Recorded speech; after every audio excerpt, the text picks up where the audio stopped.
Good morning பரிச்சயா students. இந்த வீடியோவில் நம்ம பரிச்சயா புக்கில் பேஜ் நம்பர் 70ல் பார்ட் நம்பர் 9 சரியான சொல்லை தேர்ந்தெடுத்து கோடிட்ட இடத்தை நிரப்பவும். Choose the correct word and fill the blanks தான் பார்க்க போகிறோம். நமக்கு இந்த சூஸில் 2 ஆப்ஷன் கொடுத்துருக்காங்க. இந்த 2லேருந்து ஏதாவது ஒரு ஆன்சரை இந்த ஃபில்லப்பில் நம்ம பண்ணணும். நம்ம ஆல்ரெடி தெரிஞ்ச விஷயங்கள்லேருந்து நம்ம கேட்க போகிறாங்க. Very simple. இதில் 20 கொடுத்துருக்காங்க. 20லேருந்து எனி 5 கேட்பாங்க. பார்க்கலாமா? हाथी डैश जानवर है, हाथी बड़ा जानवर है நம்ம சென்டென்ஸில் படிச்சிருக்கோம், கொஷின் ஆன்சரில் படிச்சிருக்கோம். ஸோ சோட்டா படா சின்ன பெருசு.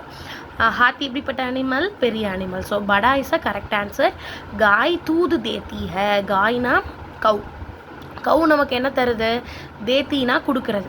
நமக்கு ஆப்ஷனில் தூது சாய் அப்படின்னு கொடுத்துருக்கோம். சாய்னா டீ, தூதுனா பால். நமக்கு என்ன தருது? தூது. நெக்ஸ்ட் கவ்வா டேஷ் ஹே, ஹோரா காலா. ஹோரானா சாம்பல் நிறம், காலானா கருப்பு நிறம். கவ்வானா என்னது? பிக்சரில் என்ன படிச்சிருக்கோம்? Crow. Yes, very good. Crow வந்து பிளாக் கலரில் இருக்குது அப்படின்றாங்க. முர்கி அண்டா தேத்தி ஹே, முர்கினா என்ன படிச்சிருக்கோம் பிக்சர்ஸில்? ஹென். Yes, very good. அண்டானா எக், தேத்தினா கொடுக்கறது. இங்கே ஆப்ஷன்ஸில் அண்டா தூதுன்னு கொடுத்துருக்காங்க. பால் மற்றும் முட்டை. நமக்கு கோழி என்ன கொடுக்குது? முட்டை தான் கொடுக்குது. சூரஜ் சபேரே நிக்கல்தாக. சூரஜ்னா சன், சபேரேனா மார்னிங், நிக்கல்தானா ரைஸ் ஆகுறது. சன் மார்னிங் ரைஸ் ஆகும். இங்கே ஆப்ஷன்ஸில் சாம் அப்படின்னு கொடுத்துருக்காங்க. சாம்கோ அப்படின்னா ஈவினிங், சபேரேனா மார்னிங். ஸோ சபேரே இஸ் ரைட் ஆன்சர். நாரியல் கா பேட் ஊஞ்சா ஹே. பேடுனா ட்ரீன்னு நீங்கள் பிக்சர்ஸில் படிச்சிருப்பீங்க. நாரியல் கா பேட் அப்படின்னா கோகனட் ட்ரீ. ஊஞ்சானா ஹைட்டாக இருக்குது. சவுடானா அகலமாக இருக்குது.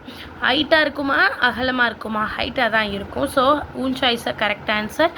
ஹாத்துமே கலம் ஹே. ஏன் இங்கே மே அப்படின்னா, நான் மேனா என்னன்னு ஞாபகம் வச்சுக்கோன்னா ல, கையில் பெண் இருக்குது அப்படின்னு அர்த்தம். ஸோ ல இஸ் அ கரெக்ட் ஆன்சர். கோ அப்படின்னா என்ன மீனிங்னா இக்கு அப்படின்னு அர்த்தம். இப்போ ராமனுக்கு கொடுத்தான், அப்போ அந்த இடத்துல தான் கோ நம்ம யூஸ் பண்ணணும். இப்போ கையில் தானே, லக்கு வந்து மே தான் கரெக்டாக இருக்கும். மேஜ் பர் கியா ஹேன்னு படிச்சிருக்கோம் கொஷின் ஆன்சரில். மேஜ் பர் கிதாப் ஹேன்னு படிச்சிருக்கோமா? பர் மீன்ஸ் ஆன். ஆப்ஷன்ஸில் பர்ரும் கொடுத்துருக்காங்க, சேவும் கொடுத்துருக்காங்க. இந்த சேக்கு என்ன மீனிங்னா லிருந்து அப்படின்னு அர்த்தம். அதிலிருந்து இல்லைனா அதை விட அப்படின்னு தான் அர்த்தம். ஸோ பர் தான் கரெக்டாக இருக்கும். முரளி விமலாக்கோ கலம் தேத்தாக நம்ம கிராமர் லெசனில் பார்த்துருக்கோம். இந்த கோ உடைய மீனிங்கை ஞாபகம் வச்சுக்கணும். என்ன சொல்லி கொடுத்துருக்கேன்? கோக்கு ஞாபகம் வச்சுக்கோ. கோக்கு குடிப்போம் இல்லையா? அப்போ கோக்கு வாங்கிட்டு வந்தால் நம்ம என்ன சொல்லுவோம்? ஐ ஜாலின்னு சொல்லுவோமா? அப்போ இந்த கோவுக்கு 2 மீனிங் இருக்குது. ஐ ஜாலியில் ஐயும், கோக்கு இக்கு சொன்னோமா? இக்கு. அப்போ இந்த கோக்கு 2 மீனிங், ஐ இக்கு. இங்கே என்ன மீனிங்கில் யூஸ் பண்ணியிருக்காங்கன்னு பார்ப்போமா? முரளி விமலாக்கோ கலம் தேத்தாக. முரளின்ற ஒரு பையன், விமலாக்கு இங்கே இக்குன்ற மீனிங்கில் வந்திருக்கு. கலம்னா பெண்ணு, தேத்தானா கொடுக்கறது. ஸோ அவனுக்கு பெண்ணு கொடுத்தான் அப்படின்னு அர்த்தம். ஹம் உஸ் லடுக்கே கோ புலாத்தி ஹே. ஐ நாங்கள் அந்த பையனிடம் பேசினோம். புலாத்தேனா பேசுறது. இங்கே ஐ மீனிங்கில் யூஸ் பண்ணியிருக்காங்க கோ. ஸோ முரளின் வந்தால் கோ எழுதணும். ஹம் உஸ்கே லடுக்கான் வந்தாலும் கோ தான் எழுதணும். கர்சே ஸ்கூல் தூர் ஹே, வீட்டில் இருந்து ஸ்கூல் தூரம். தூர்னா தூரம், சேனா லிருந்து, இங்கே லிருந்து. கோக் இக்குன்னு அர்த்தம் இல்லையா? ஸோ சே தான் கரெக்டாக இருக்கும். ஹாத்தி காய் சே படா ஜான்வர் ஹே. இந்த சேக்கும் 2 மீனிங் இருக்குது.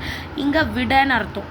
யானையை விட, பசுவை விட யானை பெரிய அனிமல் அப்படின்னு சொல்லியிருக்காங்க. சீதா குமார் கி பஹன்க. இங்கே தான் நம்ம ஒன்று புரிஞ்சுக்கணும். இப்போ கி, இந்த கா அப்படின்னா என்ன மீனிங்னா உடையன்னு அர்த்தம். இப்போ இங்கே இந்த சென்டென்ஸையே பாருங்கள். குமார் சீதா, சீதா குமார் கி. இங்கே ஃபஸ்ட்டு யார் வந்திருக்கா? சீதா. சீதா பாயா கேர்ளா? கேர்ள். ஸோ அப்போ பெண் பாலை நம்ம இங்கே கேர்ள் ஜெண்டரை நம்ம காமிக்கும் போது ஈ சவுண்டு தான் யூஸ் பண்ணணும். கா அப்படின்ற லெட்டருக்கு என்ன மீனிங்னா உடையன்னு அர்த்தம். அதே நம்ம ஆண் பாலை குறிக்க போகிறோன்னா ஆ சவுண்ட். கா கா சொல்லும்போது ஆ சொல்கிறோமா? இங்கே கீ, கீ சொல்லும்போது ஈ சவுண்டு வந்துச்சா? கீன்னு இருக்க லெட்டர் கேர்ளையும், கா வந்து பாயையும் குறிக்கும். இப்போ சென்டென்ஸ் பார்க்கும்போது உங்களுக்கு புரிஞ்சிடும். இங்கே ஃபஸ்ட்டு சீதா தான் வந்திருக்காங்க இல்லையா, ஸோ அவங்க கேர்ள்ன்றனால நம்ம இங்கே கீ தான் போடணும். அடுத்த சென்டென்ஸ் பார்க்க இதோட மீனிங் பார்த்துடலாமா? சீதா குமார் கி பஹன், பஹன்னா சிஸ்டர்.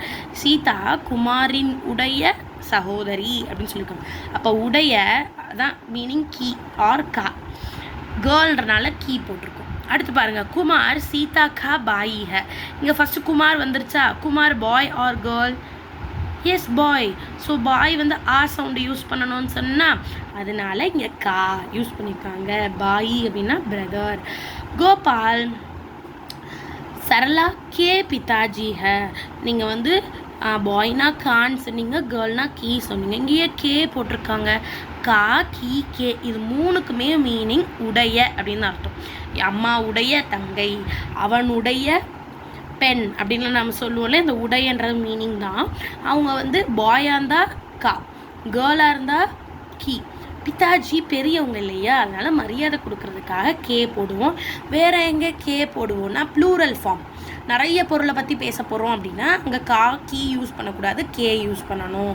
மேரா நாம் மகேஷ் ஹை. ஆஸ் யூஷுவல் நம்ம சென்டென்ஸை முடிக்கிறது. मेरा नाम महेश है. तुम्हारा नाम क्या है? ஸோ क्या क्या தான் சிங்குலரில் ஒரு சென்டென்ஸை முடிக்கும் போது நம்ம ஹே யூஸ் பண்ணுவோம். மே ஸ்கூல் மே படுத்தா ஹூ. ஏன் இங்கே ஹூ அப்படின்னா இங்கேயும் நம்ம ரூல் புக்கை பார்க்கணும். மே அப்படின்னா ஐ, ஹூ அப்படின்னா ஆம். எப்பவுமே இங்கிலீஷில் ஐயும் ஆமும் சேர்ந்து தான் வரும் இல்லையா. ஸோ எந்த சென்டென்ஸ் ஆகுது மே அப்படின்னா ஆரம்பிச்சதுன்னா அந்த சென்டென்ஸை நீங்கள் ஹே போட்டு முடிக்கக்கூடாது, ஹூ போட்டு தான் முடிக்கணும். அதே மாதிரி தும் அப்படின்னா நீ அப்படின்னு அர்த்தம். இந்த தும் அப்படின்ற வேர்டில் ஸ்டார்ட் ஆகிற சென்டென்ஸை ஹோ, யூ ஆர், யூ அந்த ஹக்கு என்ன மீனிங்னா இஸ்ன்னு மீனிங். யூ இஸ்ன்னு வராது sentence. So you are is a correct grammar form. So தும்மில் ஸ்டார்ட் ஆகிற சென்டென்ஸ் ஹோவில் தான் முடியணும். இந்த கிராமட்டிக்கல் ஃபார்ம் உங்களுக்கு சொல்லிக் கொடுக்கறதுக்காக தான் இந்த சூஸ் இங்கே வந்திருக்கு. அப்போ மே ஸ்கூல் மே படுத்தாகும், நான் ஸ்கூலில் படிக்கிறேன் அப்படின்னும் போது மேலே ஸ்டார்ட் ஆகிருக்க சென்டென்ஸை ஹூவில் முடிக்கணும். நெக்ஸ்ட்டு தும் கேந்து கேள்தே ஹோ, தும்மில் ஸ்டார்ட் ஆகிற சென்டென்ஸ் ஹோவில் முடியணும். ஆப் தஃப்தர் ஜாத்தே ஹைன். ஆப்னா நீங்கள், தும்னா நீ.